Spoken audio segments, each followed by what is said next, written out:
to the Citizen channel. You're all staying safe and well, and we continue our look at the history of Manchester City. Yes, it's a rich and varied one, probably one of the best in the world in fairness, despite what people might think.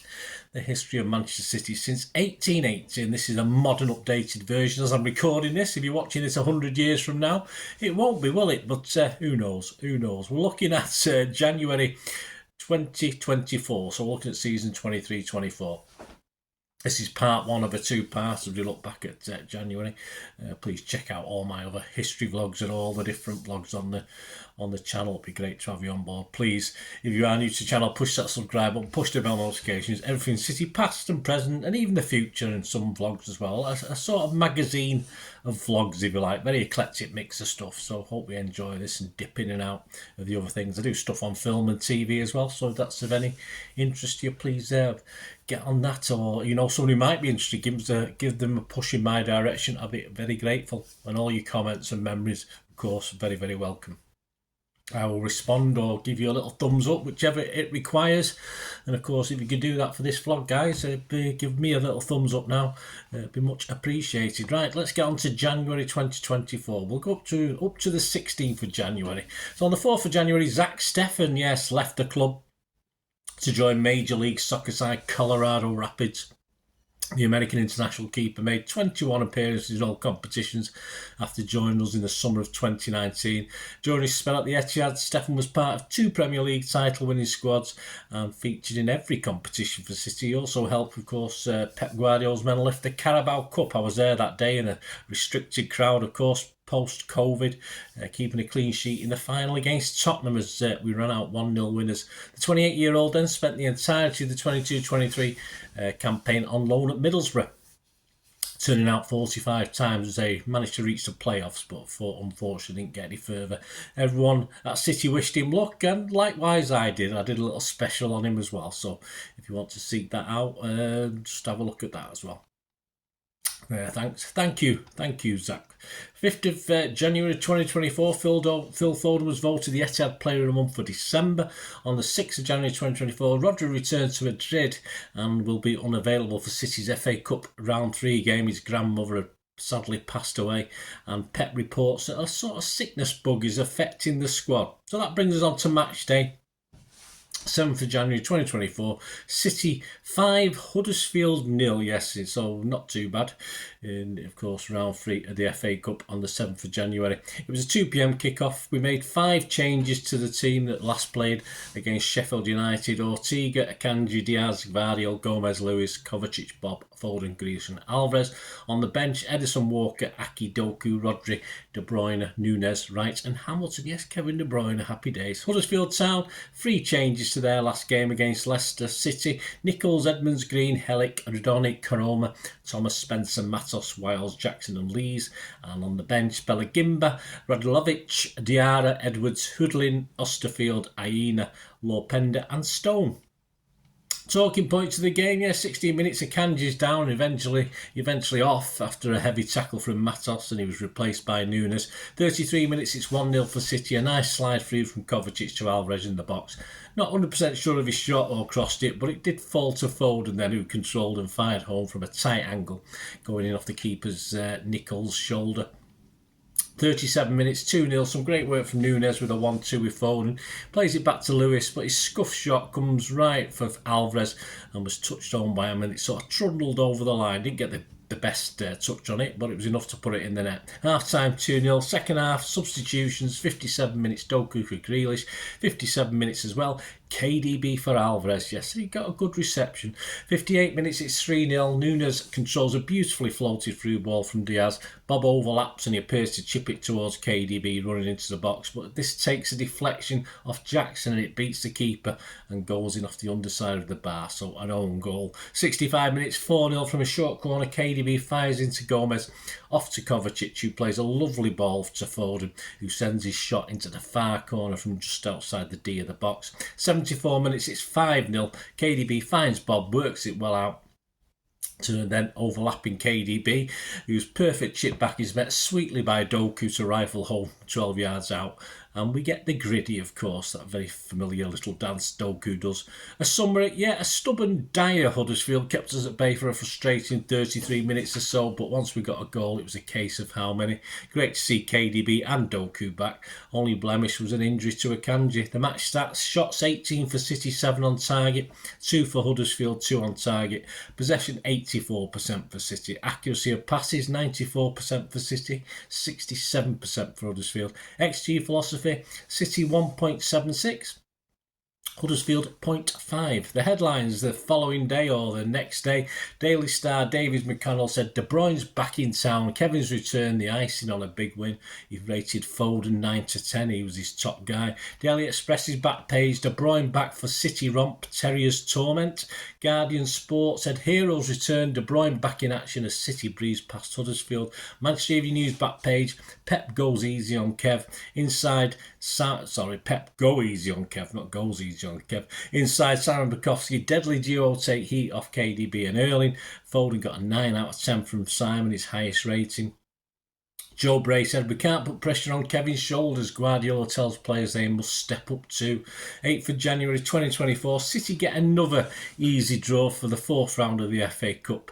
For weekend in the 27th of January 2024, we will play Tottenham, yes, at the Tottenham Hotspur Stadium. We've got to win there sometime after all. 13th of January 2024, back to Premier League action. It ended Newcastle 2, Manchester City 3. 13th of January, match day 20, 5:30pm kickoff. The teams that day, Newcastle had one change to the Sunderland game previously.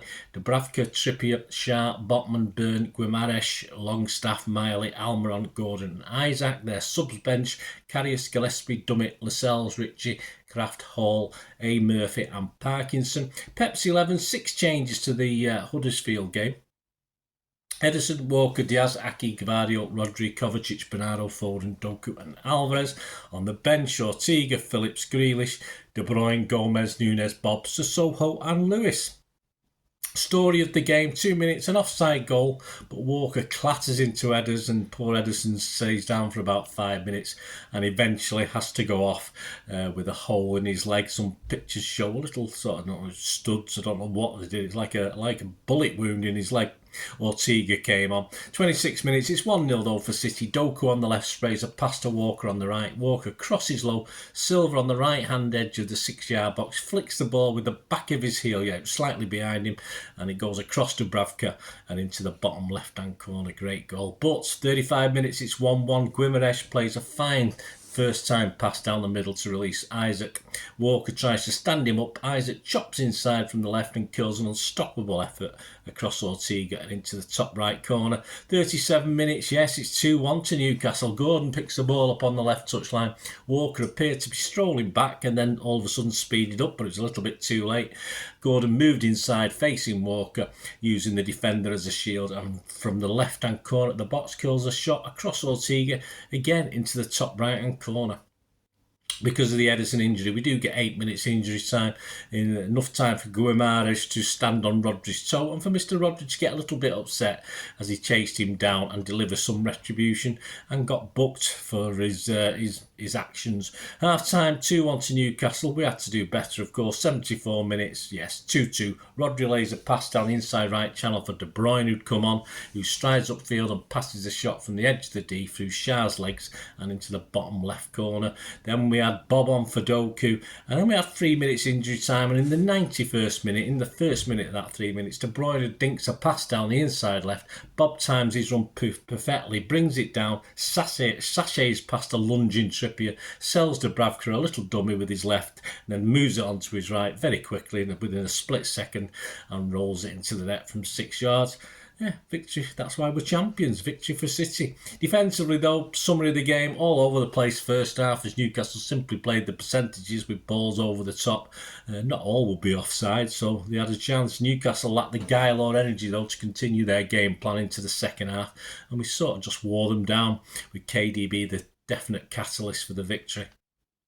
Table after that weekend, Liverpool were top, played 20, 45 points, plus 25 goal difference. We've got a plus 25 goal difference as well, but we're 2 points behind, played 20, 43 points. Villa have got the same points as us, but they played a game more then on 43 points with a plus 16 goal difference. And Arsenal sat fourth, played 20, 40 points with a plus 17 goal difference. The match stats for this match: shots 12 from Newcastle, 5 on target, 27 from City, 11 on target. We had 73% possession, 1.31 the XG for Newcastle, 3.11 the XG for City. On last season, if you look back at comparative teams we've played and at the venues we've played, we're now minus 10 points. We picked up a couple against Newcastle because we only drew there last season. And the projected points now is 79 for the season, which was good enough for third spot last season. I think 85 to 88 points will win the league this season. So we've got a little bit of picking up to do.